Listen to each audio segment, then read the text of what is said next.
ายดีตอนเศร้าเมืองไซสมบูรณ์กับทีมงานเฮาตอนน้องน้ำฝนกับสองน้องสาวอยู่ทางหลัง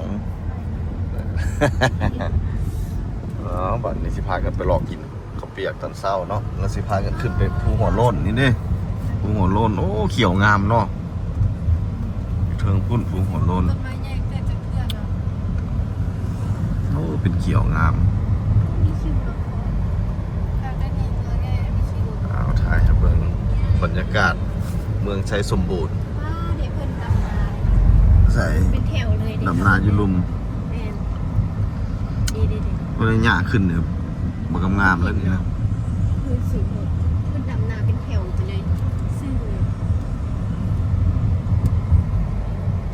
ใส่สมบูรณ์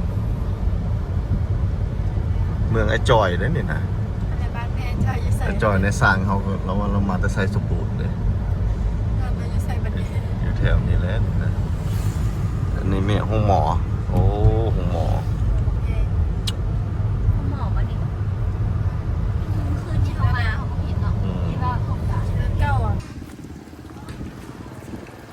เมืองไซสมบูรณ์ภูผาก่อนที่ไปภูหัวโล้นถามหมดอยู่เคาน์เตอร์แล้วก็จะว่าบูมีอย่างกินอยู่เทิงหันเราต้องมากินอย่างก่อนอ้าวเซิร์นนางเจ้าสบายดีแม่ปิน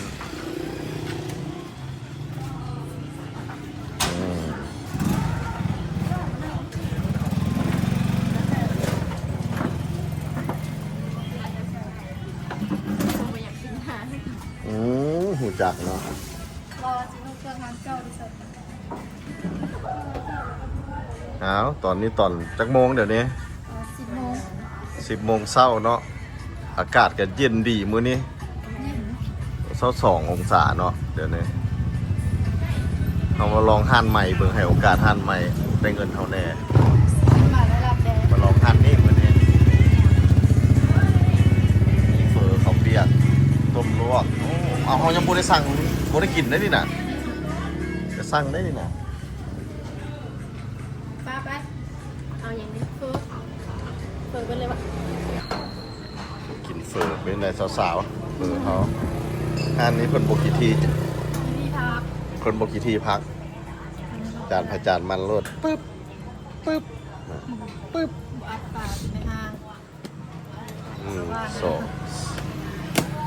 กินกะปิอัดปากในห้างแต่ว่าเขาเปียกตัวเดียวเปียกตัวนึง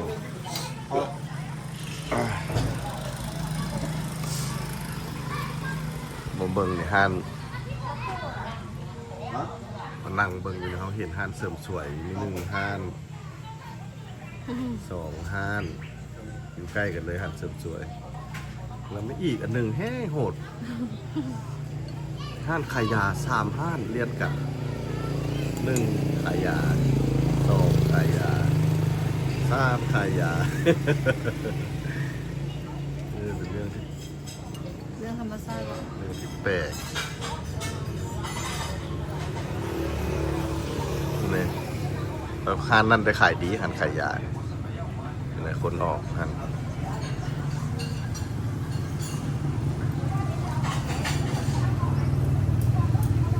บรรยากาศใสสมบูรณ์โอ้ท่านก็ขายยาดิ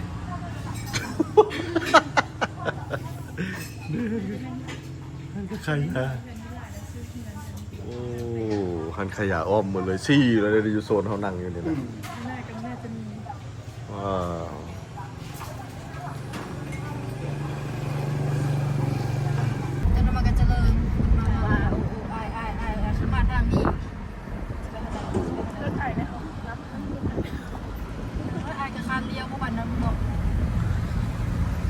พามาเบิ่งทางขึ้นภูเก้าลักมั้งนี่หวะขึ้นภูเก้าลักเบิ่งนำกันว่าความสันสิเท่าใดในเวลาเสียวทางขึ้นภูเก้าลักนี่300 เมตรเพิ่นว่า 900 รักผู้หัวโลน ผู้หัวเอาผิด เอาคือผู้เกาลักเลย ผู้หัวโลน ยังงงอยู่เอาคุณทองผู้เกาลักวะผู้เกาลักไว้ทางนู้น อย่าทวงแม่อย่าปลอมได้ โว้ มันก็จะถาม สกิดกันได้ว่าผิดนะ ก็จะมันจะถามก็ โอ้เขียวงามเว้ย คนน่ะ งัวกับตุ้ย แต่มันยังมีน้ำหมอกอยู่ได้หนีสูงเนี่ยนินกันยังงามอยู่บนฮอนไอ้หลานพยานมันฮอน เนี่ยพวกอันเพิ่นพักพออันพงเทมน้ำเฮานะเพิ่นขี่รถจักรมาก่อนเฮาเนี่ย ซุ่มแม่4 คนแบบผู้หญิง เด่นบอกงัวก็จนตุ้ยหย่าหลาย ซื้องัวอยู่พี่เด้อ คันมันเท่ามันงัวกับมันจักลาบตำบักฮุงก้อยเต็มต่อหน้าต่อตานี่ เดี๋ยวมันก็ไปเด้อ นี่จะเบิ่งให้อู้พุ่นน่ะแหงนอนอยู่บนลาบเลยเหรอน อนแล้วกิน นอนกินเลยพุ่น แบ น่ะ บสบาย พุ่นน่ะ เกิดเป็นงัวอยู่พี่สุ หลายเลยเขาเจ้าก็ขี่รถจักร แต่ว่าน อนกินอย่างเดียว จังได๋ก็ยาคนก็บ่ขอเกิดเป็นงัวเด้อ สิ ชีวิตเสี่ยงเนาะโอ้สารสุนเดี๋ยวสิไปได้นี่มาครับ โอ้ยถ่ายกับลูกน้อยๆหนึงหน้าอ่อน เงินมา ๆสบายดี เสียค่าขึ้นไม่ได้10,000 คน 10,000 ค่าขึ้นสั้นเกิน อืมโอ้โหยาโค้งหลาย หลายคนที่ตกแล้วค่ะ เสี่ยงเลยเนาะ เมื่อคืนแห้งขึ้นยาก เฮ้ยเมื่อคืนนี้เขาขึ้นได้เลยเปล่า เมื่อคืนนี่แห้งบุก ขึ้นง่ายเด้คนขึ้นนี้จวด เจ้าเมื่อให้เห็นรถอย่างนี้ เร่ง โอ้แต่จะต้องปูสิมัง ชิมังเลย ปูสิมังค่อยๆค่อยๆค่อยๆค่อยๆเอาประจนภัยทางขึ้น เบาะไว้เด้อวุด ภูหัวโล้น เมืองไซสมบูรณ์โบนภูเกาลักได้ว่าผิดเมื่อกี้ บอกอีกขอบสิบ่ได้ทวงเลย นี่ รถสั้นเลยเขามาได้แน่เลยวะ เมื่อคืนเนี่ยแต่เมื่อคืนนี่ก็หลงขึ้นมาเราผู้หลงแล้วตั้งใจขึ้นเนาะ สิไปท กำไรของชีวิต ำนั่นแหละสิไปทำที่พักเพิ่นแล้วว่าเต็มปีหน้าจังสิสร้างใหม่อีกเพิ่นว่า ว้าวพวกกูนำ เนี่ยว่าสิเลี้ยวซ้ายนี้คอยระวังทางแยก แต่เมื่อคืนนี้พอเห็นอันนี้เลยพอเห็นบอลลงบอล ยืนชมวิวเลยอะ เป็นแล้ว แรกก็เหลียวมาสิเห็นพัน บอคิดว่ามันไม่มี โอ้เย็นดีบ่พ่อแม่พี่น้อง เย็นเลย25 อย่าเบิ่งเจ้าอันตราย เบิ่งทางลูกเดียว แต่ว่ากลางเวนมันเห็นแล้วมันบอกเป็นตะยานคือเมื่อคืนนี่คือตะยานพูด อืม เป็นไฟมองบึงเนี่ย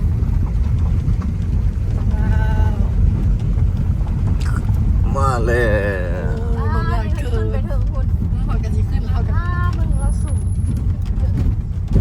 เด็กของ มันจะจอดใส่จอดขึ้นมา เพิ่นมาแต่เช้าได้นี่เนาะ บูซา โอ้ผู้อยู่ถึงจอบคุณก็มี เนี่ยเหมือนกันเข้ากัน ไปจ้างใส่ ถ้าที่เขาจะกลับไปเห็นแนวด้วยมันจะย่างคือกันเข้ามากัน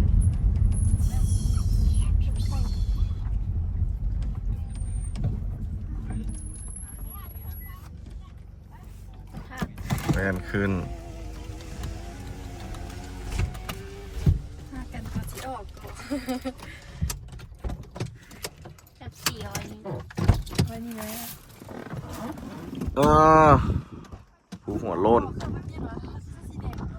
หัวโล้นอีหลี ที่ไปเปลี่ยนนี่ใส่วงเปลี่ยน อืมเนาะตามใจตัวไหนก็ได้ ใส่แต่สูง โอ้สิขึ้นไปเทิงพุ่นวันนี้นะพุ่นนะโอ้ตัดก่อนพุ่นเลย ไม่แต่ชิจอยไงล่ะ แบบสี่ว้าวน้ำ ผู้หัวโล้น ว่าล้นอีหลี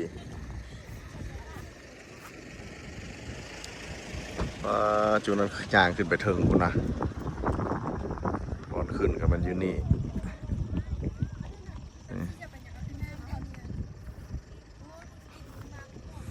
บุ้ยบอลเหี่ยวเด้ออยู่เทิงน่ะ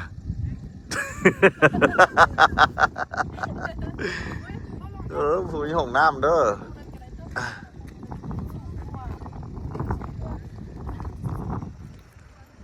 เตอคูนั้นต่ำกว่าเนาะเตอคูที่สูงกว่าคูที่สูงก็กันคูที่คูโอ้โหสุดยอดว้าวมีอยู่ขึ้นไปหอดคุณก็ได้เหลี่ยมก็ได้ลูกมาเพิ่นคือขึ้นไปไหน ดีแต่ไอ้แดงบ่ได้มาเนาะแดง เอาเบิ่งคลิปแล้ว แดงบ่ได้มาโอ้อากาศลมแห้งความเย็นนี่22องศาพอเขาอยู่เทิงภูมันอยากสูงแน่เลยอากาศเย็นดี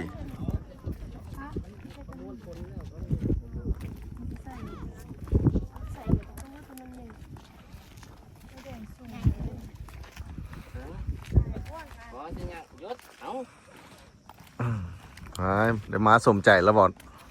แจ็คซีถามน้องน้ำฝนบอกเลยว่าน้องฟ้าใสแจ็คเป็น ถามน้องน้ำฝนเนี่ย โอ้แมนว่ะเกือบมันจะขึ้นได้บ่ละเกือบน้องน้ำฝนจะขึ้นได้บ่เท่านั้น ได้เชื่อใจให้หมดเลยเนี่ยผม ผู้นี้จบเสิ่งได้ที่หนึ่งคน41คนเราได้ที่หนึ่งพุ่นน่ะก็เลยพาเรามาเป็นของขวัญ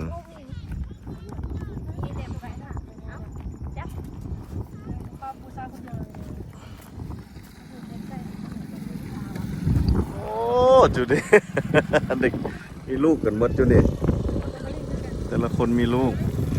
น้อยเด็ก2คนละลูก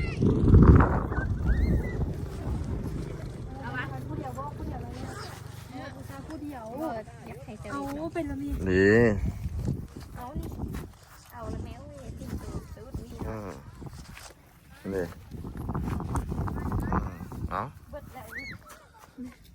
ไป บอลไส้เลยนกแม่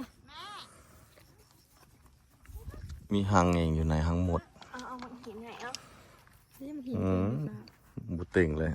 ปิวเลย ดูคนให้ใช้แต่ใบพันธุ์มัน ใบใดก็ได้ใบใหญ่หลายมันสิเสียเมื่อคืน ขนาดใช้เราใช้ใบแสนกับนี่อ่ะ ใบเศษทั้งเสียไว้ ขึ้นไปนี่เสียแล้วนี่ยังไม่คนตัวเล็กขึ้นไปนี่เสีย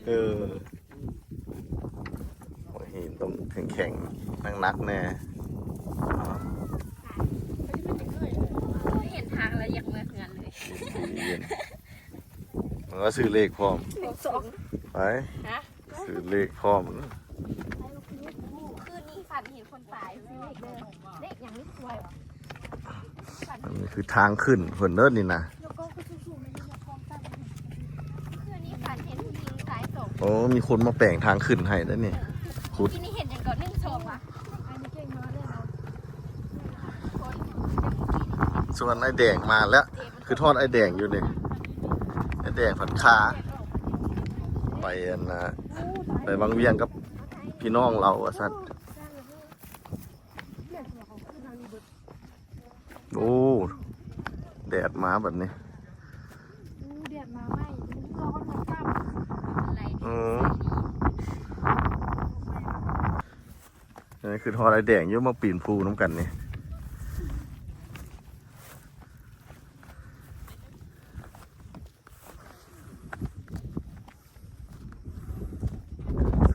สูงขึ้นอากาศเย็น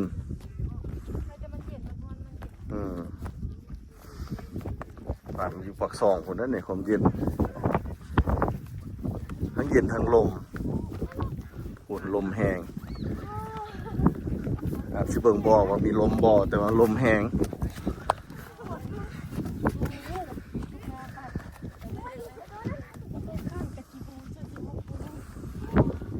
โอ้เริ่มเมื่อยแล้วหาก็กินเฟอมาเอา ปวดขาแล้ววันนี้นะน้องมิวเป็นยังไงน้องมิว ได้เยอะอันนี้ว่าไหวแล้วบ้านแล้ว ติโท360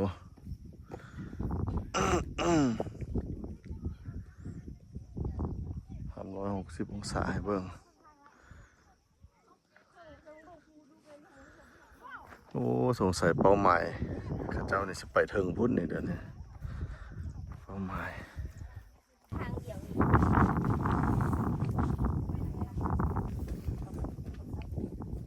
ลงไปลุ่มมันแม่น้องฝนลงไปลุ่มนี่นะ ลงรูปมาฟ้า อ่า ลง เออ ขึ้นยังไง มีน้ำอย่างมาห่มอยู่น้ำเทวดา อุดลองเอา อืมน้ำเทวดา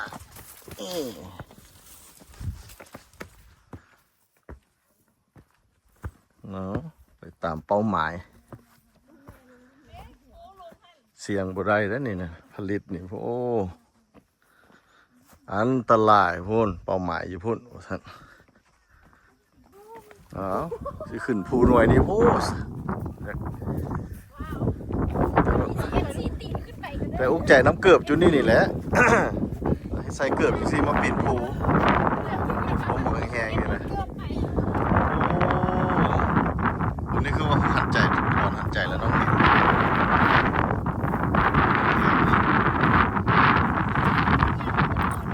ได้มาภูเกือบอยู่จอมมันบวนเกือบปิดภู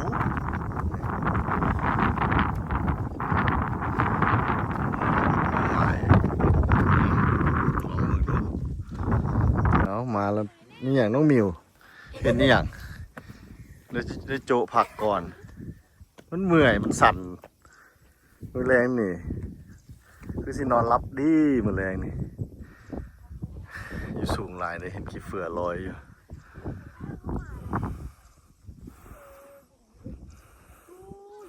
จุนั้นมาพร้อมจูเฮาแยกก็จะไปภูหน่วยนั่น เขาจอดรถอยู่หันเป้าหมายเขาภูหน่วยนี่มันสูงกว่าหมู่อ้าวไปเอาใกล้แล้วน้องมิวอีกหน่อยนึงใกล้ช็อตปลายละใกล้ช็อตจอมภูแล้วเอาสู้ๆโอ้ขึ้นมาได้แล้วก็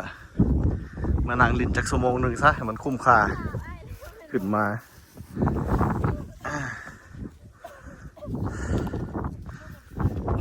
ไหวแล้วรัด จอมแล้วหมดเนี่ยโอ้ ถ่ายเป็นอย่างคนประมาณพอดีว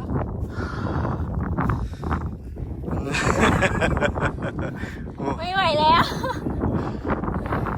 เป็นสภาพไอ้รัดตัวเมื่อยเลย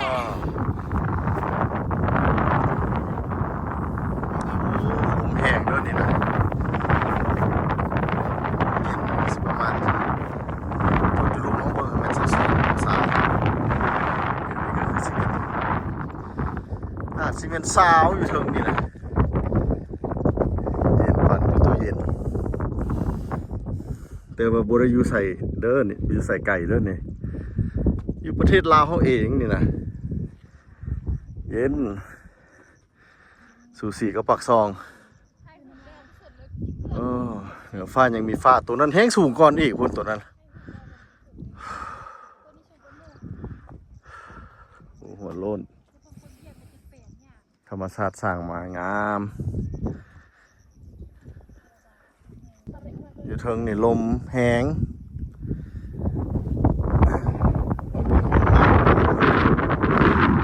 เพิ่นวัดเสา2แล้วแล้วตั้งแล้วเพิ่นจะอาจจะอยู่ลุมแนวแทกนะครับแนวแทกขึ้นมาเสถึงนี่อาจจะเป็นโอ้อาจจะเป็น18แล้ววันนี้นะแถวนี้18 19ความเย็นลมก็บังแห้งเลยนี่ถึงภูหัวโล้นเลยนั่นนี่นะ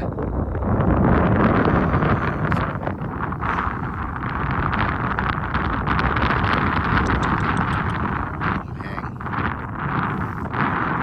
เสียว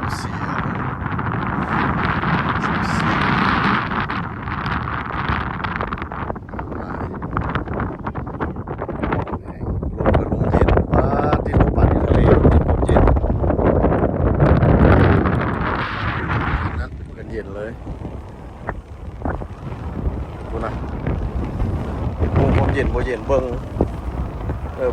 ลมแห้งเบิ่งหญ้านี่แห้งหญ้าแห้งของลมเย็นสุดเลย